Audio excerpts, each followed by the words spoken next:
सिंध मुंहिंजी अमा सूंह तुंहिंजी मथां छा लिखी छा लिखां छा लिखी छा लिखां ओ सिंध मुंहिंजी अमा दुनिया जा सिंधियो हिक मुठ थी सिंध बचायो। सिंध मुंहिंजी अमा सूंह तुंहिंजी मथां छा लिखी छा लिखां।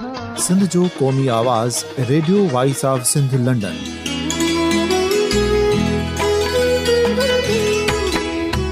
Radio voice of Sindh London पंहिंजी नशरियात में सिंध जी सियासत, समाज, इक़्तिसादियात, तारीख़, क़ौमी उमंगुनि ऐं अख़लाक़ियात मुतलिक़ सिंध जी हक़ीक़ी तर्जुमानी कंदे प्रोग्रामनि खे असराइतो बणाइण लाइ सिंध जे घण घुरनि ऐं धरतीअ सां प्यार कंदड़ अदीबनि, दानिशवरनि, सहाफ़ियुनि, उस्तादनि, वकीलनि ऐं हर तबिके जे मानवारनि सजणनि खे सिंध में शऊरी इनक़लाब लाइ सहकार जो सॾु ॾियूं था। अचो त गॾिजी सूफ़ियुनि ऐं संतनि वारी सिंध जो ओज हिक मुठ थी वरी वापसि आणण वारे सफ़र जा साथारी बणिजऊं।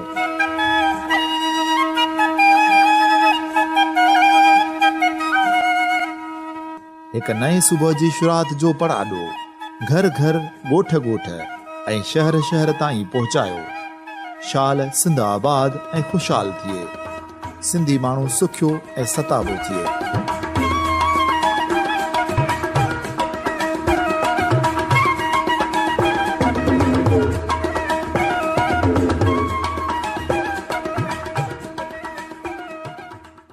अस्सलाम वालेकुम सामाइन। Radio voice of Sindh London में भलीकार। कराची मां आहियां दिलदार लाशारी। सामाइन, कराची जे तइलीमी इदारनि में सिंधी शागिर्दनि लाइ तालीम हासिल करणु हिकु वॾो मसइलो रहियो आहे। कराची जे तइलीमी इदारनि में पंजाब, KPK, गिलगित ऐं फाटा खां ईंदड़ शागिर्द आसानी सां दाख़िलाऊं वठी सघनि था, पर धरती धणियुनि लाइ हिते जूं यूनिवर्सिटियूं ॼण त नोगो एरिया बणियल आहिनि। कराची यूनिवर्सिटी, जंहिंमें हर साल मुख़्तलिफ़ ज़िलनि खां 100 सिंधी शागिर्द एंट्री टेस्ट त ॾियनि था, पर इंतिज़ामिया जे तहसुब ते बदल दाख़िला पॉलिसी सबबि उहे शागिर्द कराची यूनिवर्सिटी में तइलीम हासिल नथा करे सघनि। हैरत जी ॻाल्हि त इहा आहे जो कराची यूनिवर्सिटी में दाख़िला जे लाइ जेके कैटेगरीज़ रखियूं वयूं आहिनि, उन मुताबिक़ ॼण कराची खे सिंध खां अलॻि करे पेश कयो पियो वञे। यूनिवर्सिटी इंतिज़ामिया एडमिशन खे KSP कैटेगरीज़ में विरहाए, K सां कराची, S सां सिंध, P सां पाकिस्तान, जंहिं मुताबिक़ ॿियनि ज़िलनि खां आयल सिंधी शागिर्दनि खे पंहिंजे ई शहर जी हिन यूनिवर्सिटी लाइ ओपरो बणायो वियो आहे। कराची यूनिवर्सिटी में सिंधी शागिर्दनि सां कहिड़ा मसइला आहिनि, हिन साल जी दाख़िला पॉलिसी में इंतिज़ामिया सिंधी शागिर्दनि सां कहिड़ियूं नाइंसाफ़ियूं कयूं आहिनि, हिननि सभिनी मामलनि ते अॼु पाण ॻाल्हाईंदासीं। असां सां गॾु मौजूदु आहे कराची यूनिवर्सिटी जी सिंधी शागिर्दनि जी तंज़ीम सिंधी शागिर्द सथ जो अॻवान अली रज़ा जलबाणी। पाण हिन साल सिंधी शागिर्दनि लाइ ठहियल एडमिशन गाइडेंस कमेटी जा हेड पिणु आहिनि। अचो त साण ॻाल्हि ॿोल कयूं था। अली रज़ा, वॾी महिरबानी अवां वक़्तु ॾिनो। सभ खां पहिरीं त सिंधी शागिर्द सथ जे बारे में असांजे सामाइन खे ॿुधायो त हिन जो मक़सदु छा आहे ऐं कॾहिं ठही, ऐं सिंधी शागिर्द सथ कराची में सिंधी शागिर्दनि जी कहिड़े क़िस्म जी मदद करे थी। दिलदार, वॾी महिरबानी अवां जी। सिंधी शागिर्द सथ अॼु खां 5 साल पहिरीं असांजे कुझु दोस्तनि जोड़ियो हो, जंहिंजो मक़सदु जेको हो त भले कहिड़े बि मकतब फ़िक्र सां, भले कहिड़े बि सियासी धुर सां लाॻापियल दोस्त हुजे, हिन समाजी सथ ते गॾिजी कराची यूनिवर्सिटी जेको सिंध जी दिलि कराची जे अंदरि आहे, उन में अची करे सिंधी शागिर्दनि सां जेके बि मसइला आहिनि, दाख़िलाउनि जा मसइला हुजनि, हॉस्टलुनि जा मसइला हुजनि, उन्हनि जी रिहाइश, उन्हनि जा ॿिया टिया जेके बि मसइला आहिनि, सभिनी खे फेस करण लाइ हिकिड़ो सथ जोड़ियो, जंहिंजो कमु हींअर उहो सथ जेको काल्ह ताईं हिकिड़ो ॿूटो हो, अॼु उहो वधी वण थियो आहे। ऐं अॼु उहो सथ कराची यूनिवर्सिटीअ जे अंदरि सालाना पंहिंजे शेड्यूल तहत उन्हनि जेके आहिनि इवेंट्स आहिनि, उन तहत उहे कमु करे थो। ऐं सभ खां वधीक जेको असांजे लाइ पेचीदा ऐं ॾुखियो मरहलो हूंदो आहे, सो आहे दाख़िलाउनि जो मरहलो, जंहिंमें असांजे समूरी टीम तक़रीबन 2 महीननि ताईं तोड़े जो असांखे ही महीनो पूरो छुटियूं हूंदियूं आहिनि, पर दोस्त ॻोठ न वेंदा आहिनि।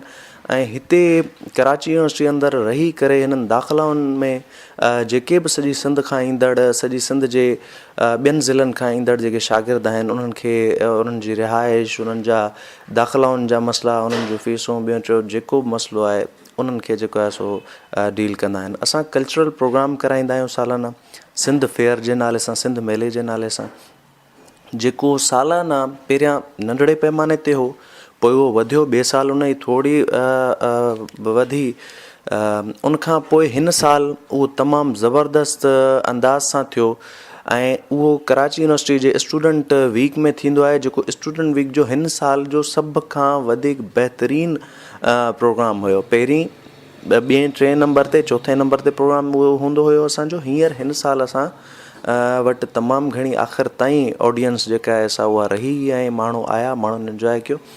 तंहिंखां अलावा जेके बि नवां शागिर्द आहिनि, हाणे हींअर असांजी फेबररी में ही जेके नयूं एडमिशन्स थियूं आहिनि सभिनी जे लाइ असां हिकिड़ी वेलकम पार्टी रखंदासीं, जेका तक़रीबन 250-300 स्टूडेंट्स जे जेको आहे सो हूंदी, उन्हनि जे लाइ हूंदी। इहो असांजो जेको आहे सो कमु आहे ऐं दाख़िलाउनि में असां तमामु ज़बरदस्त कमु कयो आहे। इंतिज़ामिया सां मिलंदा आहियूं इन्हनि मामलनि ते, हमेशह असांजी डायरेक्टर सां हींअर मीटिंग थी आहे दाख़िला जे मामलनि सां, उनखां पहिरीं मीटिंग्स थींदियूं रहंदियूं आहिनि। असांजा ॿिया कुझु टीचर्स आहिनि, उहे असां सां इन मामलनि ते ताउन कंदा रहिया आहिनि। असां मुसलसिल इन असांजो जेको कमु आहे त सिंधी शागिर्दनि जी परघोर लहणु, उन्हनि खे नोट्स, काफ़ी शागिर्द ईंदा आहिनि उन्हनि खे परेशानी थींदियूं आहिनि असाइनमेंट्स ठाहिण में, उन्हनि खे नोट्स प्रोवाइड करणु। मिसलन आउं सीनियर आहियां मास कम्युनिकेशन डिपार्टमेंट में, को मुंहिंजो जूनियर थो अचे सिंधी शागिर्द आहे, त उनखे काफ़ी मुश्किलूं थींदियूं आहिनि। त हाणे उनखे असाइनमेंट मिले थो त तव्हां एडवर्टिज़मेंट ते वञी असाइनमेंट ठाहियो, त हू मुंझी पवंदो आहे त यार हाणे आउं आयो न आहियां, मूंखे कुझु ख़बर ई कोन्हे, पोइ उनखे गाइड कीअं कजे, पोइ पाण कोशिशि कंदा आहियूं त उनखे पाण डील कयूं। ईअं ई असांजो हिकिड़ो इल्मी अदबी कमेटी असांजी ठहियलु आहे, जंहिंजो पिणु आउं ई हेड आहियां, त उहा कमेटी इन्हनि मामलनि खे बि डील कंदी आहे। त उन्हनि खे दोस्त कहिड़े हंधि आहे, कहिड़े डिपार्टमेंट में कहिड़ो सीनियर आहे, उनजो राब्तो जेकॾहिं थिए थो, मैथमेटिक्स जो शागिर्द आहे, उनखे नोट्स खपनि, असांजो सीनियर उते मौजूदु हूंदो, उन सां राब्ता करे उनखे नोट्स प्रोवाइड करे ॾियणा आहिनि।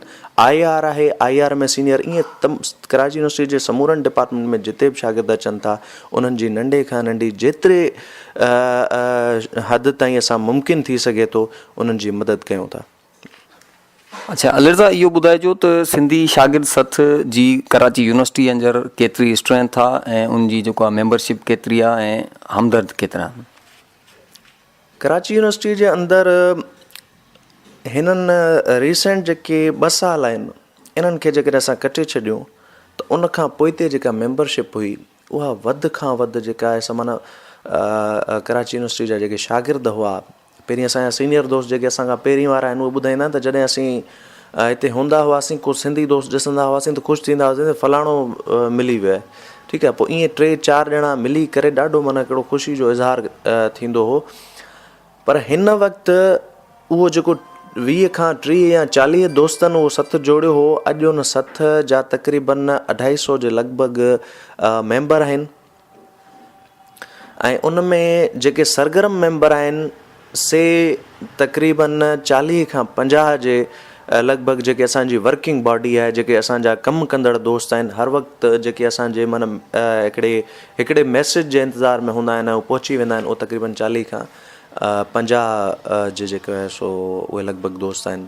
ऐं उहे ईअं न आहे, मतिलबु हर पॉलिटिकल उन्हनि जो जेको आइडियोलॉजी आहे, जंहिंमें बि नज़रिए में बिलीव रखनि था, यकीन कनि था, उहो उनखे साइड ते रखी करे हिते कराची यूनिवर्सिटीअ जे अंदरि, छो त पंहिंजी थोराई आहे, असां जेकॾहिं हिते असां का बि पॉलिटिकली एक्टिविटी असां पंहिंजे नज़रिए तहत कोन था करे सघूं, पॉलिटिकल आइडियोलॉजी तहत, तंहिंजे करे असां हीउ सथ जोड़ियोसीं, त गॾिजी करे वियूं हिकिड़ो समाजी सथ जे नाले सां हिनखे पॉलिटिकल कोन था बणायूं, पर हिकिड़ो कमु असांजो भले सियासी हुजे पंहिंजे रूह में, पर असां हिकिड़े समाजी फोरम तहत हिते सिंधी शागिर्दनि जी परघोर लहंदासीं। कराची जे तइलीमी इदारनि में सिंधी शागिर्दनि जी दाख़िला जो मसइलो हुजे, उते एजुकेशन जो मसइलो हुजे, या कई क़िस्म जा मसइला सिंधी शागिर्दनि खे कराची जे इदारनि में जेको आहे मुंहुं ॾियणा पवनि था। हाणे पाण चऊं था कराची यूनिवर्सिटी जी हाणोकी एडमिशन पॉलिसी जे हवाले सां हू बि जेको आहे इहा तारीख़ रही आहे कराची यूनिवर्सिटी जे इंतिज़ामिया जी, त हुननि हमेशह सिंधी शागिर्दनि खे वधि में वधि पोइते धिकण जी जेको आहे कोशिशि कया ऐं उन ते कराची जी सिविल सोसाइटी, उते सियासी पार्टियूं, उहे बि जेको आहे वक़्तनि ब वक़्तनि एहतिजाज कंदियूं रहियूं आहिनि। हिन वक़्तु जेके एडमिशन जे हवाले सां कहिड़ा मसइला जेको आहे दरपेश आहिनि शागिर्दनि खे, जंहिंजे हवाले सां अवां प्रोटेस्ट बि कयो पिया, इहो असांजे सामाइन खे थोरो डिटेल सां ॿुधाइजो। कराची यूनिवर्सिटी जी जेका सभ खां पहिरीं चऊं था त पॉलिसी जेका आहे सा शुरू खां वठी हिकिड़ी तकरारी पॉलिसी रही आहे। हिकिड़ी उन जी कैटेगरीज़ रखियल आहिनि, 3 कैटेगरीज़ रखियल आहिनि। हिकिड़ी आहे के यानी कराची, एस यानी सिंध, पी यानी पाकिस्तान। हाणे इहे हिननि 3 कैटेगरीज़ रखियूं आहिनि। हाणे एस ऐं के कैटेगरी माना कराचीअ खे सिंध खां हिकिड़ो अलॻि हिकिड़ो ॾेखारण जी जेका आहे हिननि जी हिकिड़ी साज़िश आहे। उन तहत हिननि जी बदनीयती जेका आहे अंदरि जी, उन तहत इहा शइ रखियल आहे। पर इन जे ख़िलाफ़ु मुसलसिल जदोजहदूं हलंदियूं रहियूं आहिनि। असांजे टीचर्स जूं तमामु घणियूं कोशिशूं रहियूं आहिनि ऐं उन्हनि जी महिनतुनि सां एतिरो थियो त एस जे हेठां ब्रैकेट में हुननि अदर देन कराची ॾेई छॾियो। ठीकु आहे, एतिरी हुननि लचक ॾेखारी हेतिरनि सालनि जी स्ट्रगल खां पोइ, हेतिरनि सालनि जे टीचर्स जे प्रेशर खां पोइ वञी। हाणे उन तहत थिए छा थो त असां वटि हिकिड़ो पहिरियां ऐलान थियो त सभ खां पहिरीं त जेके सीटूं हुयूं एस कैटेगरी जूं, उन ते पाण ॻाल्हायूं। एस कैटेगरी में पहिरीं हिननि 30 सीटूं हुयूं। ठीकु आहे, सिर्फ़ु ऐं सिर्फ़ु 30, जंहिं ते बि हिननि जी शिकायत हूंदी त बाबा शागिर्द अचनि कोन था, तव्हां दाख़िला ॾियो कोन था, शागिर्द किथां ईंदो। ठीकु आहे, 30 सीटुनि ते सॼी सिंध में हिकिड़ो माइंड सेट रखंदो शागिर्द त सॼी सिंध मां जो फॉर्म बर्बाद, ऐं 30 ते वञी छा भरियां। तंहिंखां पोइ उहे 45 ते आयूं, 45 मां हींअर उहे वञी 90 सीटुनि ते वञी बीठियूं आहिनि। ठीकु आहे, सभ खां पहिरीं असांजे रिसेंटली जेको एहतजाज बि कयो आहे उन में बि असां इहा ई ॻाल्हि कईसीं त पहिरीं जेको मुसलसिल ॿियनि धुरियुनि बि समाजी धुरियुनि बि जेके समाजी ऐं सियासी धुरियुनि एहतजाज कंदियूं रहियूं आहिनि, उन्हनि जो मुतालबो रहियो आहे त इन KSP कैटेगरी ख़तमु कयो वञे। पर असां हिकिड़े वधीक ॻाल्हि कईसीं। असीं चयोसीं त बाबा समूरनि डिपार्टमेंट खे बजाए विदाउट टेस्ट एडमिशन्स जे करण जे सभिनी डिपार्टमेंट खे तव्हां टेस्ट बेस कयो ऐं उन तहत समूरनि डिपार्टमेंट में जेके बि सॼी सिंध जा शागिर्द आहिनि, KSP कैटेगरी ख़तमु करे सॼी सिंध जे शागिर्दनि खे मेरिट ते दाख़िला ॾिनी वञे। कोटा फ़क़ति ऐं फ़क़ति ॿाहिरिनि सूबनि जे लाइ रखी वञे, जीअं ॿियनि यूनिवर्सिटियुनि में थिए थो। पंजाब यूनिवर्सिटी में ॾिसो, पंजाब यूनिवर्सिटी में लाहौर लाइ अलॻि कोटा कोन्हे। लाहौर ऐं बाक़ी पंजाब लाइ उन्हनि इहा शइ कोन कई आहे। हुननि कयो ई ईअं त पंजाब लाइ उन्हनि जी हिकिड़ी कोटा आहे ऐं ॿियनि सूबनि लाइ हुननि जी अलॻि सां हिसाबु किताबु आहे हुननि जो। असीं चऊं था त मेरिट ते दाख़िलाऊं ॾियो, मेरिट ते दाख़िलाऊं ॾियो सभिनी खे जेके सॼी सिंध जा शागिर्द आहिनि। उन खां पोइ बलोचिस्तान, उन खां पोइ ॿिया सूबा आहिनि, उन्हनि खे उन तहत जेको आहे सो दाख़िलाऊं ॾिनियूं आहिनि कोटा तहत। असां कराची, असांजो जेको हब आहे सिंध जो, सिंध जे दिलि आहे, उन में जॾहिं असांजो बुनियादी हक़ आहे सॼी सिंध जे शागिर्दनि जो, त उन्हनि लाइ फ़क़ति 90 सीटुनि जो जेको आहे सो हिननि कोटा रखे छॾी आहे। उन में बि हिकिड़ो बदनीयती ते ॿधल हिननि नाला ॾेई छॾिया आहिनि उनखे। असांजो जॾहिं शागिर्द अचे थो हिते, उनखे सलीमुल्ला कलीमुल्ला वांगुरु हिकिड़ो सलीमुल्ला फेराए थो कलीमुल्ला ॾे, कलीमुल्ला फेराए थो सलीमुल्ला ॾे, ईअं शागिर्द मायूस थी वरी वापसि हलियो थो वञे। उनखे सही नमूने गाइड करण वारो कोई कोन्हे। हिते ॿियूं कुझु पॉलिटिकल धुरियूं सिंधी शागिर्दनि जे लाइ अज़ाब बणियल आहिनि। उहे सिंधी शागिर्दनि खे विख ते उन्हनि जेको आहे सो इज़ायो आहे। सिंधी शागिर्द जॾहिं हिननि जा टेंट लॻल हूंदा आहिनि, सिंधी शागिर्दनि खे उहे प्रेशराइज़ करे ऐं उन्हनि खे जेकॾहिं को गाइड उन्हनि खां वठणु ईंदो आहे त असांजो सीटूं हिते केतिरियूं आहिनि, असांजी हिते दाख़िला थींदी या कोन थींदी, उन्हनि खे सही गाइड कोन कंदा आहिनि। तंहिंजे करे असीं सिंधी शागिर्द सत चयोसीं त जीअं लास्ट ईयर असां टेंट लॻायोसीं, चयोसीं त हिन दफ़े असां इहो कैंप लॻायूं, असांखे कैंप लॻाइण ॾियो, छो त मसइलो असां सां आहे। असांजो शागिर्द जंहिंजी एडमिशन, जंहिंखे पॉलिसी सम्झ में कोन थी अचे, तव्हांजा ओपन मेरिट जो फॉर्म अलॻि आहे, तव्हांजो कोटा जो फॉर्म अलॻि आहे, तव्हांजी डोनर सीट जो फॉर्म अलॻि आहे, तव्हांजी इवनिंग जो फॉर्म अलॻि आहे, तव्हांजी फार्मेसी जो फॉर्म अलॻि आहे, तव्हांजो विजुअल स्टडीज़ जो फॉर्म अलॻि आहे, तव्हांजी BBA डिपार्टमेंट जो फॉर्म अलॻि आहे। 8 खां 9 फॉर्म अलॻि अलॻि आहिनि। तंहिंखां अलावा स्पोर्ट्स कोटा अलॻि आहे, एम्प्लॉइज़ कोटा अलॻि आहे। तव्हां सिंध जे ॿियनि शहरनि लाइ यानी ॿियनि बोर्ड्स लाइ तव्हां कोटा अलॻि करे छॾी आहे, ॿियनि सूबनि लाइ अलॻि करे छॾी आहे। त एतिरी पेचीदा पॉलिसी, एतिरी ॾुखी पॉलिसी जेका सम्झण जी ज़रूरत आहे उहो त जेको असांजो शागिर्द जेको ॿाहिरां अचे थो त ज़रूरत त उनखे आहे न सम्झण जी। हितां जे शागिर्द लाइ त हज़ारे सीटूं आहिनि, 3-4 हज़ार सीटूं लाइ अञा वधीक जेके आहिनि से उहे जेके 8-10 हज़ार एडमिशन थियनि था, समूरियूं सीटूं हुननि लाइ आहिनि। हुननि लाइ का रंडक कोन्हे, हुननि जे लाइ को बैरियर कोन्हे त उहे जेके टेंट लॻाइनि था गाइडेंस जे नाले में उन्हनि खे इजाज़त ॾिनी थी वञे। पर सिंधी शागिर्द जॾहिं वञनि था उन्हनि खां इजाज़त वठनि था त इंतिज़ामिया उते बिठो रवैयो रखंदे असांखे इजाज़त कोन थी ॾिए। जॾहिं त पंजाब स्टूडेंट अलायंस आहे PSA, जंहिंजो सिंध सां कुझु बि न वञे, हूअ चवनि था हू हिते टेंट लॻाइनि था, उन्हनि खे इजाज़त ॾिनी थी वञे। यानी हिते असांजे हू बि असांजा ॿाहिरि आहिनि, असां उन्हनि खे उन क़ौमियत जे बुनियाद ते असां उहो कोन था कयूं, पर चऊं था त बाबा हुननि जो हिन धरती सां वञे छा, हू लॻाइनि था, पोइ बि असां ठीकु आहे, असांखे एतिराज़ु कोन्हे, लॻाइनि भले, पर जेकॾहिं धारियनि खे इजाज़त आहे त हिते टेंट लॻाइनि गाइडेंस लाइ। पर जिन जो मसइलो आहे, सिंधी में चवणी आहे त हंधि उहो सड़े जिते बाहि लॻे। ठीकु आहे, बाहि त असांखे लॻियल आहे न, मसइलो त असां सां आहे, त गाइडेंस कैंप असांखे कोन लॻाइण ॾियणी आहे। छो त इन पुठियां हिकिड़ी बदनीअ ते हिते ॿधल जेका हिननि जी हिकिड़ी प्रोपेगेंडा आहे, जेका हिननि जी हिकिड़ी चाल आहे हिन जे अंदरि, तव्हां सम्झो था त उहा बदनीअ ते ॿधल ई हिननि जी जेका पॉलिसी आहे सा जंहिं ते पाण ॻाल्हायोसीं। तव्हां जेके हींअर मसइला जेके ॿुधाया एडमिशन जे हवाले सां या जेको आहे गाइडेंस जी कैंपुनि जे मामले ते, इन सिलसिले में सिंधी शागिर्द सद जेको आहे मुख़्तलिफ़ वक़्तनि ते एहतिजाज प्रोटेस्ट वग़ैरह बि कंदी रही आहे। प्रोटेस्ट खां अलावा इंतिज़ामिया सां तव्हां जूं इन हवाले सां के डिस्कस वग़ैरह थियूं आहिनि के शयूं, त उन्हनि जो तरीक़ेकार कहिड़ो हुजणु खपे, या इंतिज़ामिया तरफ़ां तव्हांखे कंहिं क़िस्म जो को रिस्पॉन्स मिलियो आहे त हीअ जेके मामला शागिर्दनि सां आहिनि उहे के हल कया वेंदा? असां न सिर्फ़ु हिकु दफ़ो पर साल में मुख़्तलिफ़ वक़्तनि ते, हर साल मुख़्तलिफ़ वक़्तनि ते असां हिननि मामलनि ते इंतिज़ामिया सां ॻाल्हाईंदा रहंदा आहियूं। जॾहिं बि दाख़िलाऊं ईंदियूं आहिनि उनखां पहिरियां असांजी एडमिशन डायरेक्टर सां मुलाक़ात ज़रूरु थींदी आहे।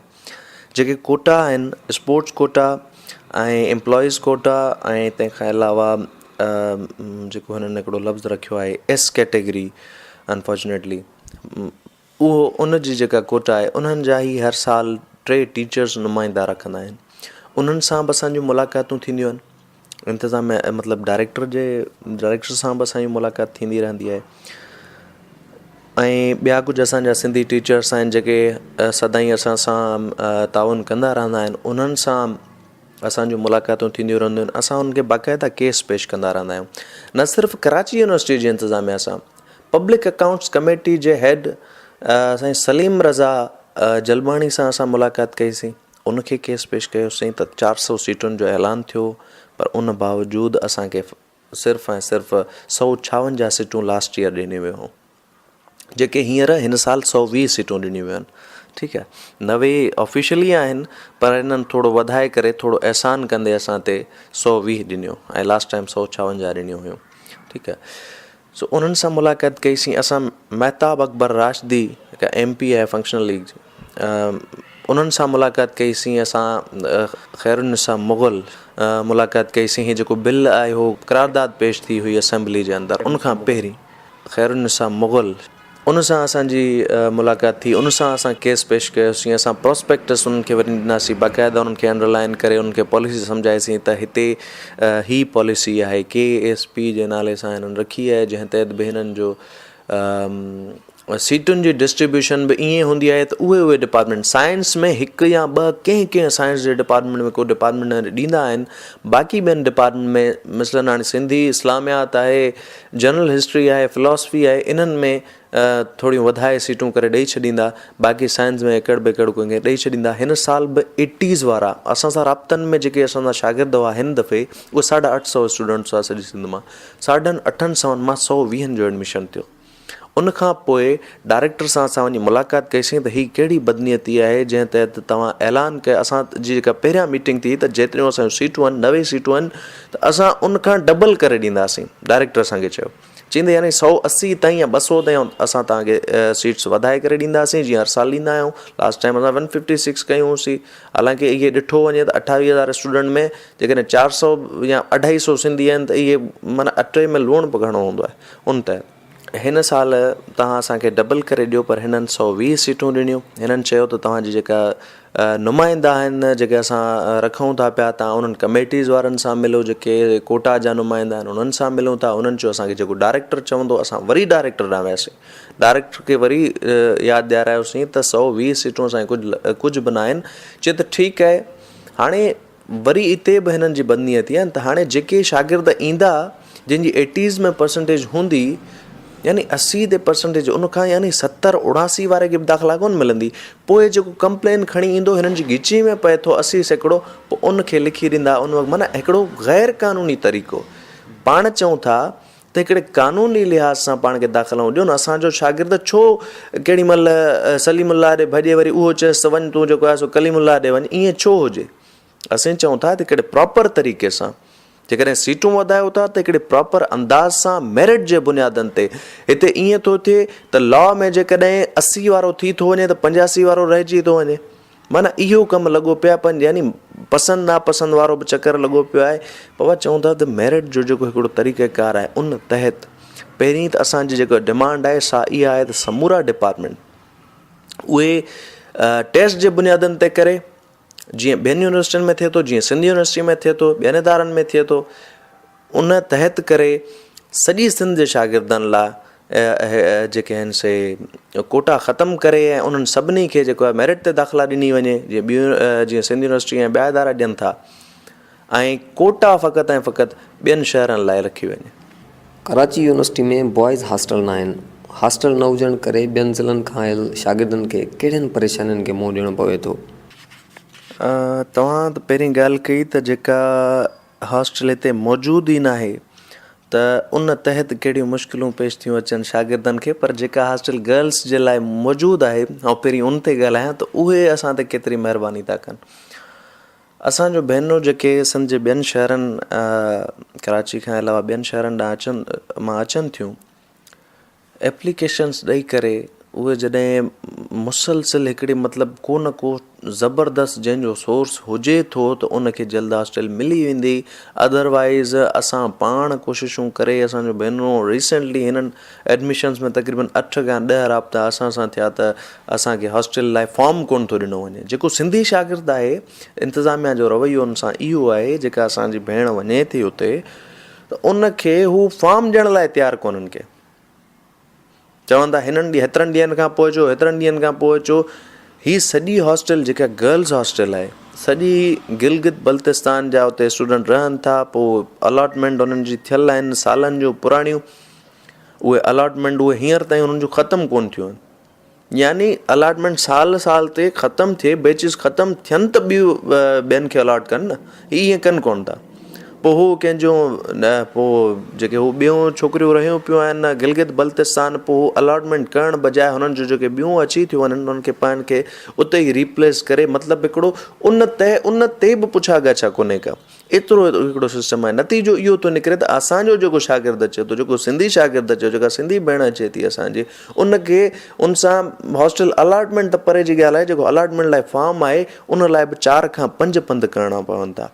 असां वञूं था, असां हाणे हू ॾिसंदा न, शागिर्द नओं आहे त उनखे हिसाइजे कीअं, हैरेसमेंट बि उनखे जेको आहे सो करे, ऐं हू पोइ हिते हटी वेंदो, मायूस थी हलियो वेंदो।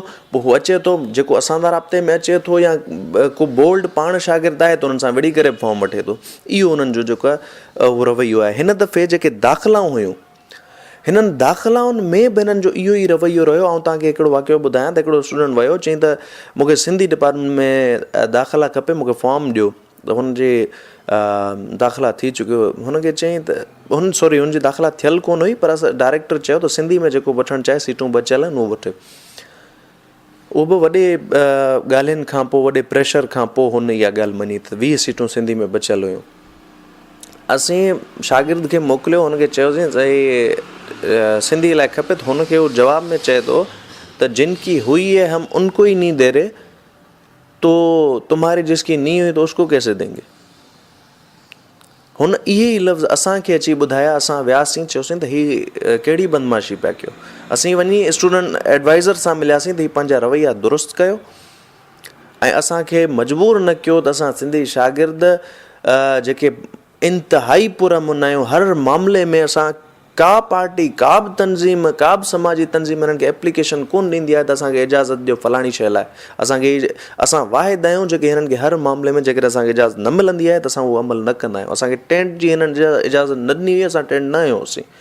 हिननि जा एतिरा बदनीयती ते ॿधल जेके आहिनि से असांजे पुठियां इरादा आहिनि। बॉइज़ हॉस्टल जो मसइलो आहे, शागिर्द अचनि था, असांजी रिहाइशूं आहिनि, शागिर्द असांजा जेके पंहिंजा दोस्त रहंदा आहिनि पोइ अचनि पहुचंदा आहिनि हिते अची, पोइ उन्हनि खे रिहाइश जो मसइलो न हूंदो आहे। हींअर मूं वटि तक़रीबन 3-4 स्टूडेंट रहियल हुआ, अॼु उन्हनि खे प्राइवेट हॉस्टल में अलॉट कराए ॾिनोसीं।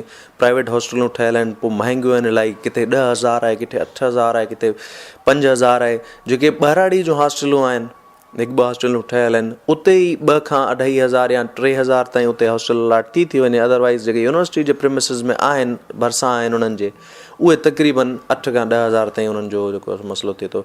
शागिर्द अचनि था, तमामु घणियूं उन्हनि खे मुश्किलूं थियनि थियूं। असां सिंधी शागिर्द सथ सोचियोसीं त यार हाणे ॿाहिरां फॉर्म भराए कोन था सघनि शागिर्द। हिते पहिरें यूनिवर्सिटी जी कंप्लेन हूंदी त तव्हांजूं सीटूं ख़ाली पियूं वञनि। असीं कैंपेन हलाईसीं, सॼी सिंध में कैंपेन हलाईसीं त बाबा अचो, कराची यूनिवर्सिटी तव्हांजो पंहिंजो इदारो आहे। पैम्फलेट्स असां छपाए मोकिलियासीं, सोशल मीडिया ते तमामु घणी कैंपेन हलाईसीं, पंहिंजा राब्ता इस्तेमालु कयासीं। हिकु दोस्त ज़िम्मेदारी रखीसीं त तूं पंहिंजे शहर मां हेतिरा फॉर्म भराईंदे। इन सां लास्ट टाइम असांखे बाक़ाइदा हिकिड़ो चेंज मिलियो, जंहिं जॻह ते असांजा 300 फॉर्म या 200 फॉर्म भरबा हुआ, उन जॻह ते 600-700 फॉर्म भरिजी विया। हिननि चयो बाबा 400 सीटूं त असां ऐलान कयूं था, पर तव्हांजो ख़ाली वेंदियूं। VC जो इहो स्टेटमेंट हुयो। असां VC खे इहो ॾिनोसीं त बाबा हिन दफ़े 800 खां 900 फॉर्म असांजा भरिया आहिनि। हाणे उहे हुया जिन जो सिलसिलो असां वटि, जेके असांजा राब्तनि में हुया शागिर्द। ॿिया त अलाए केतिरा हुआ जेके पंहिंजे बिहाफ ते अची करे फॉर्म भराए वञनि था हलिया। उहे अचनि था शागिर्द, उन्हनि खे हॉस्टल जेके पहिरीं हॉस्टल हूंदी हुई, हाणे उहा हॉस्टल जेके आहिनि से उहे बंदि कयूं वियूं आहिनि ऐं उहे फोर्सिस जे हवाले आहिनि। त सिक्योरिटी जा मामला सॼा उन्हनि हॉस्टलनि में ॾिठा वेंदा आहिनि। हाणे हॉस्टलनि जो वजूद ई उते ख़तमु आहे। त इहे जेके न आहिनि हॉस्टल, उन्हनि में सिंधी शागिर्दनि सां एतिरो मसइलो आहे, ऐं जेके वरी आहिनि सिंधी गर्ल्स सां, उन्हनि में बि तमामु घणा मसइला आहिनि। असां सॼी सिंध मां राब्ता ईंदा आहिनि त फॉर्म फिल न थींदा आहिनि, पोइ पाण कोशिशूं करे इहो बि सहूलियत रखीसीं। हींअर ताईं बि मूं वटि बि ॾिसंदव त तमामु घणा तव्हां वटि लिफ़ाफ़ा मिलंदा, पोइ राब्ता थींदा आहिनि। असां मोबाइल सर्विसिस जेके आहे सो नंबर वग़ैरह हलाए छॾींदा आहियूं सॼी सिंध में। TCS कंदा आहिनि माण्हू, पंहिंजा पैसा जेके आहिनि से मोकिलींदा आहिनि, उन्हनि जा असां पाण जेके आहिनि से हिते फॉर्म जेके आहिनि सबमिट कराए छॾींदा आहियूं। इन तहत जेको आहे सो कोशिशि कंदा आहियूं त वधि खां वधि हिते सिंधी शागिर्दनि इनरोल थियनि। ओवरऑल कराची यूनिवर्सिटी जा जेके मुख़्तलिफ़ डिपार्टमेंट्स आहिनि, उन्हनि जे मयार बाबति ॿुधाइजो त उहे कीअं कमु था कनि ऐं उते जेको आहे शागिर्दनि खे उन्हनि डिपार्टमेंट्स में उहे घुर्बल सहूलियतूं मौजूदु आहिनि या न। जेतिरे क़दुरु ॻाल्हि आहे त कराची यूनिवर्सिटी जी एजुकेशन सिस्टम जी जो सिलेबस जी ऐं जेको हिते माहौल आहे उनजी बनिस्बत कुझु सालनि जे काफ़ी बहितर आहे। जेको सराउंडिंग आहे कराची यूनिवर्सिटी जी, उहो तमामु गुज़िरियल काफ़ी अरसे खां बहितर आहे। अमन अमान जी सूरत हाल बहितर आहे। जेको पहिरियां हिते बदमाशी वारो हिकिड़ो सिस्टम हूंदो, उहो हींअर एतिरो न आहे।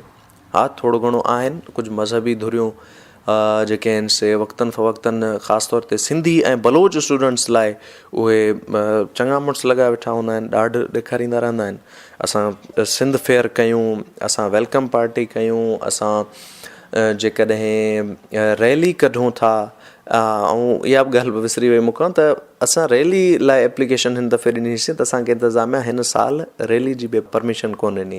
हिन साल असां हिननि एतिरो हिकिड़ो अहिड़ो रवैयो रखियो आहे। अमन अमान जे सूरत हाल जे हिसाब सां तमामु बहितरीनु माहौल आहे कराची यूनिवर्सिटी जो। तंहिं बावजूदि आम शागिर्द बनिस्बत ॿियनि यूनिवर्सिटियुनि में जीअं उते रैगिंग वग़ैरह थींदी आहे, कराची यूनिवर्सिटी में इन क़िस्म जो कॉन्सेप्ट बनाए। सीनियर कोऑपरेटिव आहे तमामु कराची यूनिवर्सिटी जो जूनियर ॾांहुं, ऐं जूनियर हिते अची फैसिलिटेट थिए थो। जेका फील्ड वर्क आहे उन में फील्ड में जॾहिं हू वञे थो, मिसल आऊं आहियां मास कम्युनिकेशन जो शागिर्द आहियां। कराची सिटी आहे, हिते मुख़्तलिफ़ चैनल्स आहिनि, मुख़्तलिफ़ रेडियो स्टेशन्स आहिनि, अख़बारूं आहिनि, ऐं मीडिया सां रिलेटेड मुंहिंजी फील्ड सां रिलेटेड ॿियूं जेके सहूलियतूं आहिनि उहे सिटीअ में घणियूं आहिनि, तमामु जेके आहिनि से घणियूं आहिनि।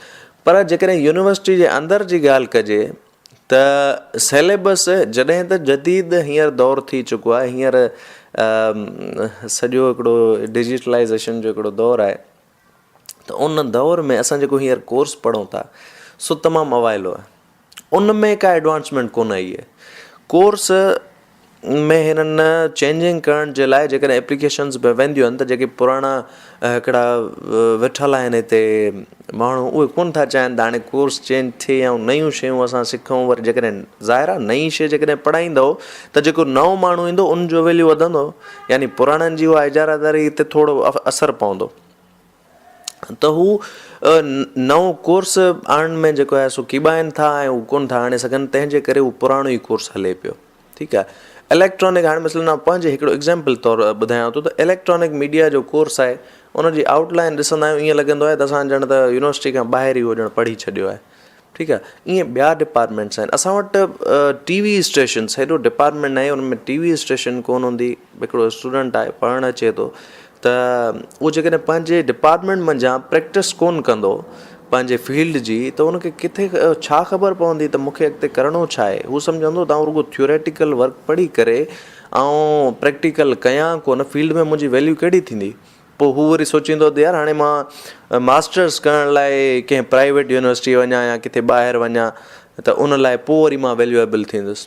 हाणे हिते जेका 4 सालनि जी आउं डिग्री कंदुसि उते त पोइ मां एतिरो मुंहिंजी का वर्थ ई कोन हूंदी, छो त हिते एतिरियूं सहूलियतूं आहिनि ई कोन। उनखां अलावा असांजा जेके साइंस जा डिपार्टमेंट आहिनि उन्हनि में उन सतह जो को रिसर्च वर्क हुजे उहो आहे कोन। तोड़े जो असां वटि हिते केमिकल रिसर्च सेंटर आहे, इंटरनेशनल केमिकल रिसर्च सेंटर आहे,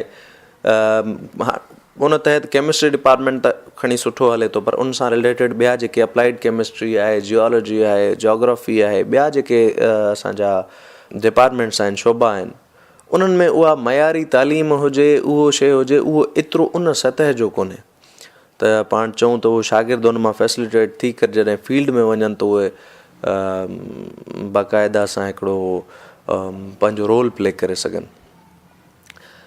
हैरेसमेंट जा मसइला इशूज़ थींदा रहिया आहिनि। उन ते असां शाम जे टाइम ते असां हिकिड़ी रिसर्च कईसीं त जॾहिं लाइट्स बंदि थियनि थियूं त उन वक़्तु इवनिंग शिफ्ट में, शाम जी शिफ्ट में जेके गर्ल्स वग़ैरह अचनि थियूं त उन्हनि सां के हैरेसमेंट जा मसइला त नथा थियनि। उन में रिसर्च में पाण शामिल हुउसि त गर्ल्स खां वञी पुछियोसीं, सवाल पुछियासीं त कॾहिं हैरेसमेंट जो त को अहिड़ो तव्हां सां वाक़ियो कोन आयो आहे। त उन्हनि घणा उअं ई त असां इंटरव्यू कयासीं, पर उन्हनि मंझां चंद अहिड़ियूं गर्ल्स हुयूं जिन चयो त हा असां सां हीअ वाक़िया थींदा रहिया आहिनि, असां ते हुटिंग्स थींदो रहियो आहिनि, असां ते हैरेसमेंट जा उन्हनि सां जेके मुख़्तलिफ़ जेके आहिनि से मसइला थींदा रहिया आहिनि। पोइ असां उहो रिपोर्ट यूनिवर्सिटी खे जमा कराए चयोसीं त जिते जिते लाइट्स न आहिनि, पहिरीं लाइट्स घटि जॻहियुनि ते हुयूं, पोइ त ऊंदहि मां क्रॉस करिणो पवंदो, पोइ जेके हिकिड़ियूं अहिड़ियूं धुरियूं आहिनि पोइ उहे उन्हनि गर्ल्स खे जेको आहे सो हैरेस कनि थियूं।